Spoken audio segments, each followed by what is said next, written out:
우리 옆에 분 한번 축복하겠습니다. 참 잘 오셨습니다. 할렐루야. 한번 따라합시다. 최고의 유산은 신앙입니다. 예, 잘 들으십시다. 5월은 가정의 달입니다. 교회에서도 또 사회에서도 5월을 가정의 달로 지킵니다. 그만큼 하나님께서도 가정을 귀하게 여기고 또 사회에서도 가정이 중요하기 때문에 그렇습니다. 가정은 하나님이 주시는 일반 은총 가운데 가장 큰 축복이 가정이고 가장 행복하고 아름답고 보금자리가 가정입니다. 하나님께서 우주 만물을 창조하실 때 맨 마지막 순서로 창조하신 것이 가정입니다. 창세기 1장 2장의 말씀을 보면은 하나님의 창조의 기사가 나오는데 첫째 날부터 여섯째 날까지 차례대로 만물을 하나님이 창조하셨습니다. 그리고 마지막 여섯째 날에 우리 인간을 창조하실 때 남자와 여자를 창조하셨습니다.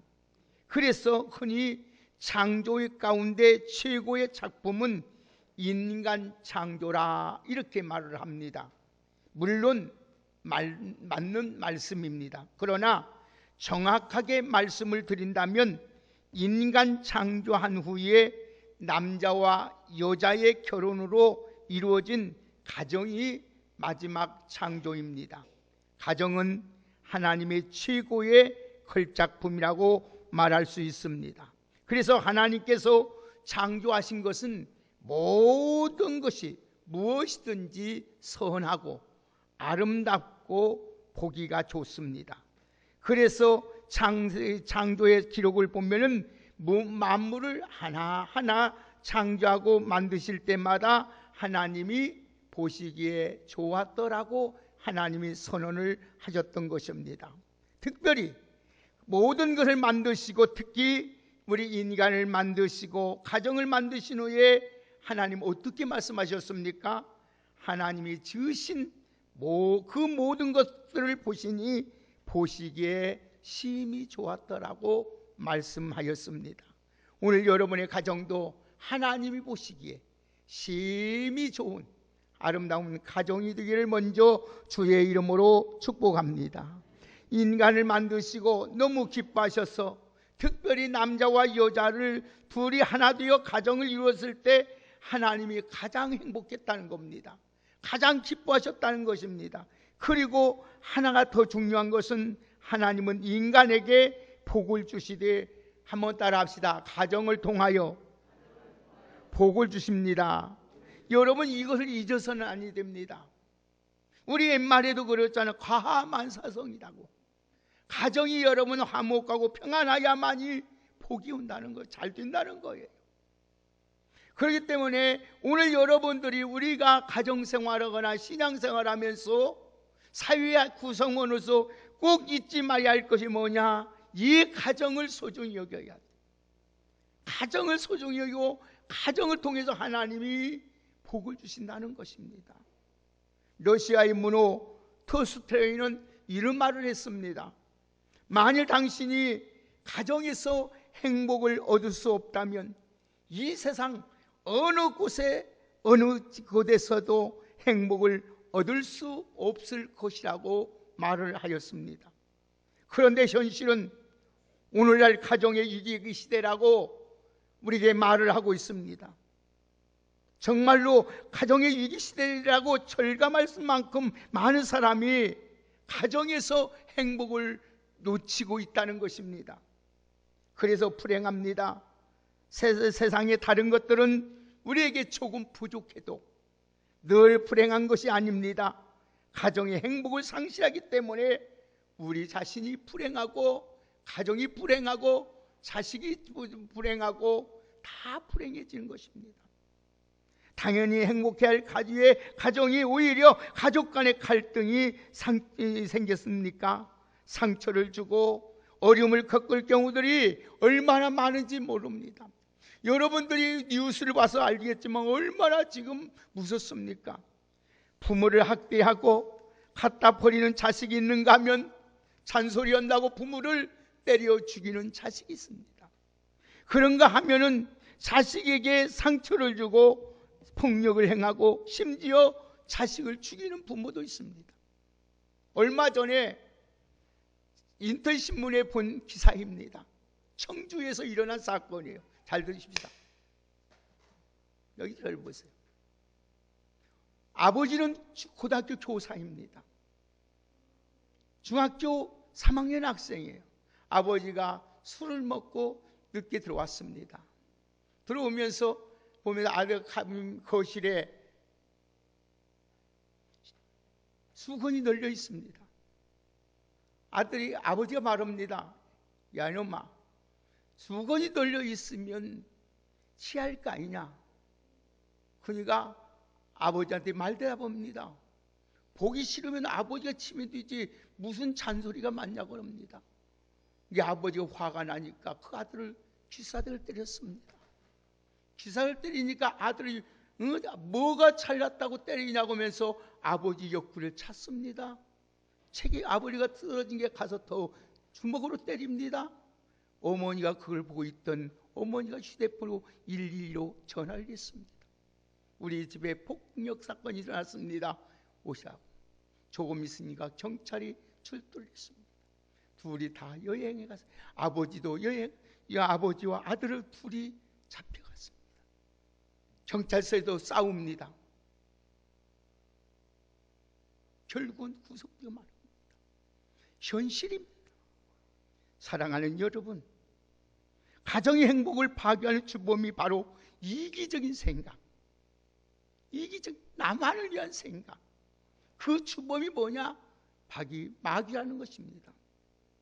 오늘날 마찬가지로 마귀는 호시탐탐 가정을 노리고 여러분 가정의 천국의 가정이 되어야 할 가정을 지옥으로 바꾸어 놓고 이려고 길을 쓰고 있는 것입니다. 오늘은 가정의 달 어린이주일을 맞이해서 자녀 교육에 대하여 생각해 보려고 합니다. 저와 여러분의 가정이 정말 행복합니까? 자녀 손손대대 이어서 하나님을 경외하는 축복을 누리고 살아갈 수 있도록 여러분 정말 우리가 신앙생활을 있냐 말이에요. 오늘 여러분들은 하나님을 잘 경외하는 가정이다. 자녀 손손대대 하나님의 축복을 이어가는 복된 가정이 되기를 먼저 주의 이름으로 축복합니다. 부모라면 누구나 자녀들에게 가장 좋은 것을 주고 싶어 합니다. 그리고 잘 가르쳐서 성공한 사람으로 세워주고 싶어 합니다. 어떤 부모든지 가지고 있는 마음입니다. 저도 마찬가지입니다. 그런데 실제로 자녀들에게 정말 좋은 것을 물려주지 못하는 경우가 흔합니다. 왜 그럴까요? 저는 오늘 이 말씀을 준비하면서 많이 울었습니다. 나 혼자 서재실에 하나님 앞에 머무르지. 하나님, 내 가정을 돌아볼 때에, 내 자녀를 볼 때에 하나님 앞에 얼마나 우는지 모릅니다.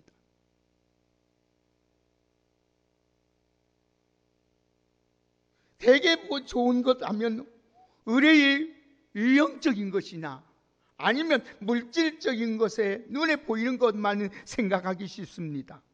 정말 소중한 것은 내적인 가치요, 정신적인 것이요, 영적인 것입니다. 그러므로 자녀들에게 물려주려면 위적인 가치보다 내적이고 정신적이고 영적인 가치를 물려줘야 된다는 겁니다.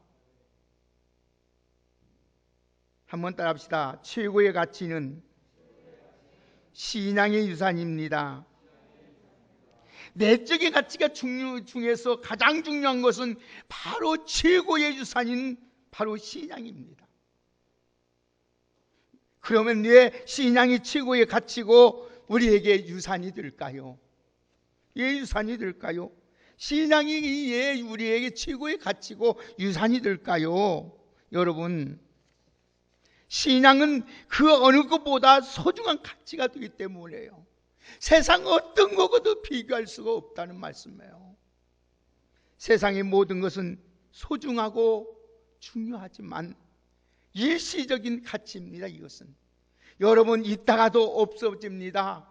없다가도 있는 것입니다. 그리고 시간이 갈수록 다 변질이 됩니다. 세상 가치는 돈도 지식도 명예도 권세도 마찬가지입니다. 흔히 많은 사람들이 재산을 물려주는 것을 가장 큰 것으로 생각합니다. 하지만 잘 따져보면 전혀 그렇지 않습니다. 이런 농담까지 퍼졌어요.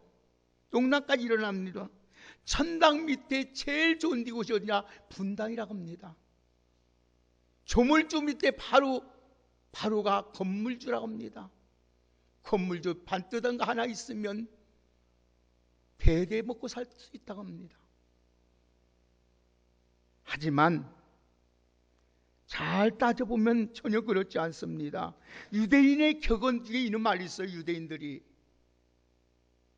재산을 물려주는 것은 조금 물려주는 것이요, 공부를 시키는 것은 많이 주는 것이요, 신앙을 물려주는 것은 전부를 물려주는 것이다.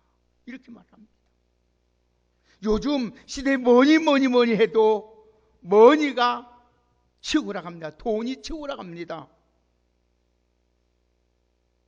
그만큼 물질 만능 시대에 우리가 살고 있다는 것입니다. 여러분, 꼭 아셔야 할 것이 있습니다. 돈 자체가 중립적인 가치를 가지고 있다는 것입니다. 누가 어떤 용도로 사용하냐에 따라서 가치가 결정되는 겁니다. 선하게 사용하면 좋은 것이 됩니다. 오용하고 남용하면 나쁜 것이 됩니다. 그래서 성경은 돈이 나쁘다고 절대로 말하지 않습니다. 그래서 돈은 여러분 나쁘고 절대 나쁘고 좋다고 말하지 않아요. 그러나 그 부작용은 말로 할 수 없을 만큼 무섭고 크다는 겁니다. 이 돈이 얼마나 많은 사람을 살릴 수도 있고 죽일 수도 있습니다.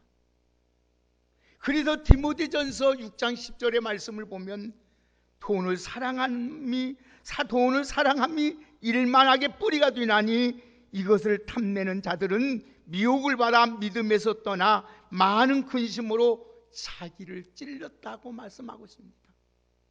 돈을 사랑해서 우상시하면 악에 빠지게 되고 오히려 자신에게 해가 될 수 있다는 말씀입니다. 다시 말하면 돈이 득이 될 수도 있겠지만 잘못 사용하면 잘못하면 여러분 독이 될 수 있다는 말씀이에요. 그래서 영국의 철학자 베이컨은 이런 말을 했습니다. 돈은 최선의 종이요 최악의 주인이다. 이렇게 말했어요. 맞는 말 같아요. 돈 때문에 여러분 종이 된 사람이 얼마나 많습니까? 주인 노릇을 할 사람이 종 노릇을 합니다. 돈이 시키는 대로 합니다. 그래서 신앙도 팔아버립니다. 믿음도 팔아버립니다.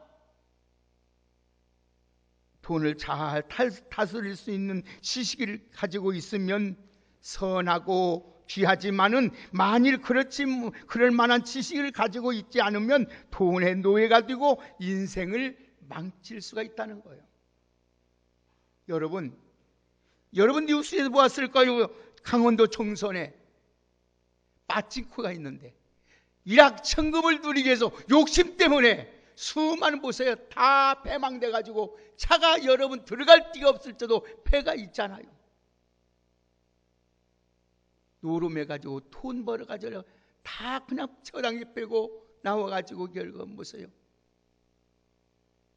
그러므로 돈 자체를 물려주는 것보다 돈을 잘 선용할 수 있는 지식과 가치관을 가르쳐주고 물려주는 것이 중요하다는 것입니다. 그런 점에서 돈을 물려주는 것보다 공부를 시키는 것이 훨씬 더 좋습니다. 그런데 지식과 가치관보다 더 근본적인 것이 뭐냐? 신앙이라는 거예요. 신앙이 있으면 지식과 가치관이 바로 세워지기 때문입니다. 지식이 많으면서도 인격이 잘못된 사람들이 얼마나 많은지 몰라요. 우리 주변을 보십시오. 많이 배운 사람들 중에 도움을 주는 사람도 있어요. 그러나 그 중에 많이 배운 것 때문에 여러분, 많은 사람의 나쁜 짓을 더 많이 합니다. 어떻게 공무원들이 여러분 너무 걸 여러분 다 정복해가지고 이렇게 부동산 사놓고 나중에 밭을 하잖아요. 잘 배우는 사람들이 하는 것이죠. 머리 좋은 사람들이 하는 짓이에요. 왜? 그들에게 신앙이었기 때문에. 신앙이었기 때문에. 인격이 안 됐기 때문에. 바른 신앙이 있어야 바른 인격과 바른 양심과 바른 가치관을 가지고 살아갑니다. 신앙이 없는 사람은 양심이 없어요. 가치관이 없어요. 바른 가치관이 없어요.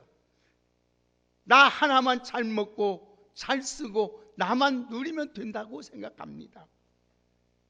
예수님이 이렇게 말씀합니다. 사람이 만일 온 천하를 얻고도 제 목숨을 잃으면 무엇이 유익하리요? 사람이 무엇을 주고 제 목숨을 바꾸겠느냐고 말씀했습니다. 어떤 것보다 생명이 더 중요하다는 것입니다. 생명을 잃으면 성공한들, 출세한들, 부자가 된들 무슨 소용이 있겠어요? 육신의 생명보다 영혼의 생명이 귀중합니다. 육신의 생명은 이 땅에 사는 동안 한평생에 불과합니다. 그러나 영혼의 생명은 영원 무궁하다는 말씀이에요. 예수 믿고 영생 얻고 구원받아 천국 가는 것보다 더 중요한 가치는 없습니다. 우리 왕성교회 귀한 성도님들은 돈 때문에 여러분 신앙 버리고 영생을 버리는 어리석은 사람이 없기를 주의 이름으로 축복합니다. 어떠한 사람은 돈 때문에 양심론을 버리고 신앙을 버린 사람이 있습니다. 어떤 사람은 돈 때문에 부모와 형제를 여러분 원수같이 여기고 살아간 사람도 있습니다. 어떤 사람은 돈 때문에 교회를 버리고 믿음을 버리는 사람도 있습니다. 얼마나 어리석은 사람입니까? 생명을 부어주고 얻을 수 있을까요? 여러분, 신앙은 이 세상에서 사는 동안 우리 인생을 승리로 이끄는 비결이 신앙입니다. 인생의 만사, 세상의 만사는 모두 하나님의 손에 달려 있어요. 하나님의 주권이라는 거예요. 그러므로 올바른 신앙을 가져야 하나님의 축복을 누리며 살아갈 수 있다는 말씀입니다. 여러분, 부귀 영화를 이 세상에서 가장 잘하고 가장 모든 걸 누리고 가졌던 솔로몬이 이렇게 말을 합니다. 여호와께서 집을 세우지 아니하시면 세우는 자의 수고가 헛되며 여호와께서 성을 지키지 아니하시면 파수꾼의 깨어 있음이 헛되도다. 너희가 일찍 일어나고 늦게 누우며 수고의 떡을 먹음이 헛되다고 말합니다. 여러분, 인간이 제 아무리 애를 쓰고 수고를 많이 하여도 하나님이 세워주지 아니하시고 하나님이 지켜주지 아니하시고 하나님이 함께 해주지 아니하시면 다 허사다는 겁니다. 아멘입니까? 그만큼 신앙이 중요하다는 거예요. 신앙이요, 신앙이. 신앙, 여러분, 돈 때문에 신앙을 팔아요? 영원한 가치를 버리래요? 이 어리석은 사람같이 어디 있어요? 신앙은 인생의 만사에 유익합니다. 우리 삶을 형통으로 이끌어갑니다. 그래서 디모데전서 4장 8절의 말씀을 보면 육체의 연단은 약간 유익이 있으나 경건은 범사에 유익하니 금생과 내생에 약속이 있다고 말씀합니다. 육체 연단, 운동하는 것, 공부하는 것 약간의 유익이 있어요, 우리에게. 그러나 신앙은요, 영육간의 축복이 되고 현세와 내세에 영원한 복이 되는 줄 믿습니다. 이 점에 대해서 신앙의 유산이 최고의 축복입니다. 한 예를 들까요? 미국 16대 대통령 에브람, 오늘까지 미국에서 가장 존경받는 인물 중에 한 사람이 에브람 링컨입니다. 그는 켄터키 조그마한 동네 가난 노동자 집안에서 출생을 했습니다. 설상가상으로 링컨이 9살 때 어머니가 병들어서 죽었습니다. 그는 배운 것이 초등학교 2학년 전부였습니다.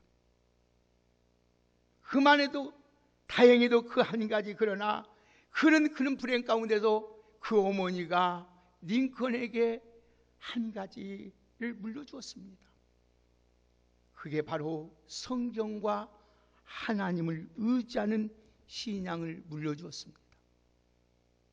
바로 그 신앙이 그의 인생을 변화시켰고 최고의 지도자로 존경받는 인물이 되었습니다. 링컨은 이렇게 말을 합니다. 믿음을 가진 사람은 결코 비굴하거나 좌절하거나 실패하지 않는다. 시련은 있어도 실패는 없다. 얼마나 그가 시련을 당했어요. 마지막에 그러나 최고의 존경받는 인물이 되었던 것은 바로 신앙 때문이었습니다. 할렐루야. 여러분, 무엇을 물려줄래요? 어떤 것이 중요할까요? 지금 우리 시대에 있는 들은 흙수저니 금수저니 말하면서 의적인 조건을 제일로 말하지만 성경은 신앙이 제일 중요하다고 말씀해요. 신앙으로 살도록 훈련해 주기만 하면 반드시 승리하는 인생, 축복받는 인생, 이사운경 받는 인생, 잘 사는 인생으로 하나님이 만들어 주는 줄 믿습니다. 다윗이 이렇게 말을 해요. 다윗 왕이 시편 37편에 뭐라고 해요? 내가 어려서부터 늙기까지 믿음으로 사는 사람을 버림을 당하거나 그의 자손이 결식함을 보지 못하였도다. 그는 종일토록 은혜를 베풀고 구워주니 그 자손이 복을 받는도다 그랬어요. 내가 어려서부터 늙을 때까지 보는데 믿음으로 사는 사람, 의인의 사람은 절대 버림을 당하거나 가난한 적이 없다는 거예요. 여러분들도 다 이렇게 여러분들도 마지막에 믿음으로 내가 살았더니 하나님께서 이렇게 복을 주셨다고 여러분 자녀들에게 모든 사람에게 말할 수 있는 신앙의 사람으로 살아가시기를 주의 이름으로 축복합니다. 그래서 신앙은 한번 답시다. 신앙은 유산이 아니요 전수입니다. 잘 들으세요. 이게 아주 중요합니다. 신앙은 유산이 아니에요. 전수입니다. 전수. 여러분 꼭 기억하게, 다른 것은 유전이 되고 세습이 되지만은 신앙은 유전이나 세습이 되지 않습니다. 여러분 목사의 아들이라겠어, 장로의 아들이라겠어, 집사의 아들, 권사의 자손이라고 해서 저절로 신앙이 이어지는 것이 아닙니다. 잘 믿는 것이 아닙니다.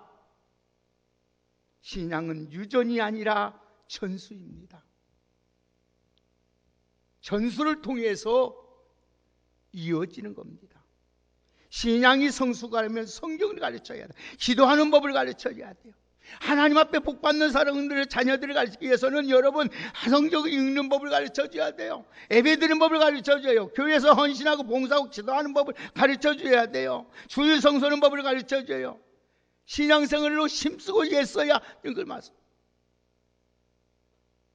신앙은요 힘쓰고 애써야 이루어지는 것이지 자동적으로 되는 것이 아니에요. 신앙은 자연적으로 성장하지 않습니다. 애쓰고 힘쓰고 노력하지 않으면 절대 신앙은 믿음은 커질 수가 없습니다. 부모들은 자손들이 신앙으로 채워지도록 도와줘야 됩니다. 자손들이 여러분 신앙생활을 잘할 수 있도록 부모가 도와줘야 돼요. 기도해 줘야 돼요. 그것이 부모가에게 허락하신 사명입니다. 부모는 신앙의 교육의 청지기로서 하나님 앞에 사명받은 자들이에요. 여러분 자녀를 신앙교육으로 해줘야 돼요. 신앙교육은요 학교에서 절대로 안 가르칩니다. 교회에서도요 조금뿐이 못 가르칩니다. 나머지는 가정이 주체가 돼서 가정에서 신앙교육을 감당해야 됩니다. 그래서 자녀들에게 신앙교육을 소홀히 하면은요 나중에요 큰 고통당하고요 눈물 흘리며 후회하게 되는 일이 반드시 오게 돼 있어요. 여러분 자녀들에게 신앙교육을 잘하면 자녀를 통하여 얻는 기쁨, 이익, 보람, 자랑거리가 참 많아집니다.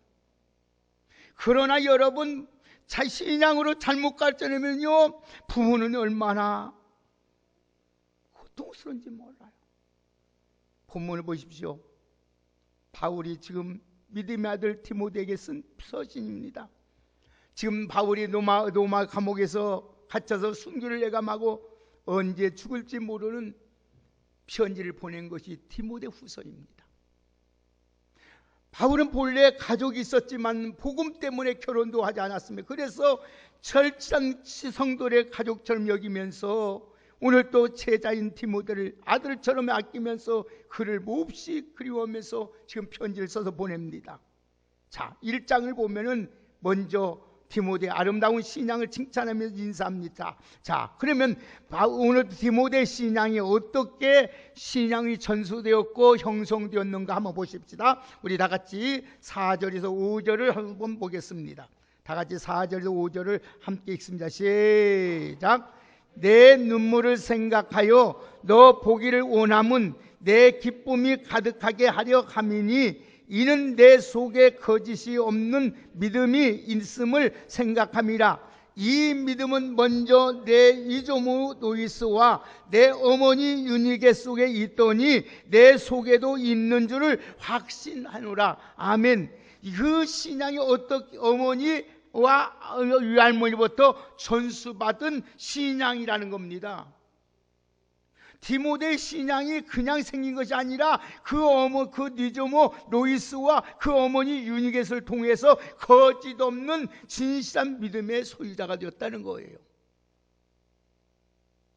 그러므로 여러분 자녀들의 신앙교육을 위해서는 힘쓰고 애써야 합니다. 우리 부모들은 자녀들에게 거짓 없는 믿음, 진실한 믿음을 보여주고 가르쳐 줘야 돼요. 여러분 그러면 무엇을 여러분 어떻게 신앙을 전수해야 할까요? 여러분 무엇보다도 열심히 양육해야 돼요. 신앙은요 모든 것을 삶의 기초가 됩니다. 그러므로 성경 말씀을 부지런히 가르치고 하나님을 경외하는 도를 가르쳐 줘야 돼요. 그래서 에베소 6장 4절의 말씀 보면은 아비들아 너희 자녀를 오직 주의 교훈과 훈계로 양육하라 그랬어요. 잠언서 1장 7절의 말씀은 여호와를 경외하는 것이 지식의 근본이거늘 미련한 자는 지혜와 훈계를 멸시한다 그랬어요. 여러분 인생을 건물로 비유하면 하나님을 경외하는 신앙은 인생의 기초 공사와 같은 거예요.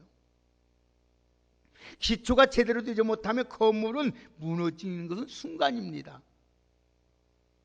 아무리 돈을 많이 들어서 했을 때도 인력을 공사를 했을 때도 기초가 잘못돼서 여러분 무너지면 그 수고는 아무것도 소용이 없습니다. 여러분 자식을 위해서 잠 못 자고 먹지 못하면서 투자했을 때도 신앙을 물려주지 못하면 무너져 버리면 끝나버리는 거예요. 기초가 제대로 되어요. 하나님을 경외하는 신앙이 없으면 인생은 결국 무너지게 돼 있어요. 신앙은 단순히 교회만 다닌 것으로 그치는 것이 아닙니다. 예수님을 통해서 죄사함을 받고 구원받는 게 기본이지만은 더 나아가서는 예수님의 성품과 예수님의 인격과 예수님의 삶을 닮아가도록 만들어주는 것이 신앙 생활인 줄 믿습니다. 그러므로 우리 자신은 물론 우리 자손에게 예수님의 성품과 삶을 그대로 닮아갈 수 있도록 도와주셔야 돼요. 하나님을 경외하는 영성이 없으면 신체가 좋고 지식이 많아져도요 불의의 병기로 나이 쓰임 받습니다. 좋은 인성은 좋은 영성을 만들어냅니다. 그래서 여러분 영성을 여러분 중심으로 신체, 지성, 인성이 골고루 발달되도록 부지런히 가르쳐야 돼요. 지식이 공부가 학교의 교육이 전부가 아님을 우리는 오늘 깨달아야 돼요. 신앙교육을 어려서부터 시켜야 됩니다. 머리가 커지면 힘들어요. 우리 자손들의 마음의 생각의 속에 세속적인 게 장악하면은요 안 들어와요. 그래서 성경은 분명히 말합니다. 마땅히 행할 일을 아이에게 가르치라. 그리하면 늙어도 그것을 떠나지 아니한다는 거예요. 여러분, 부모님들의 유명한 대학에 들어간 것이 최고의 생각이라고 생각합니까? 그래서 신앙교육을 소홀히 합니까? 나중에 자손들을 지켜서 잘못되면요 눈물을 흘리고 고통을 흘리면 여러분 후회하고 땅을 치도 소용이 없어요. 소용이 없어요. 여러분 잊지 마세요. 잊지 마세요. 고대 성자인 신학자인 어거스틴은 이런 말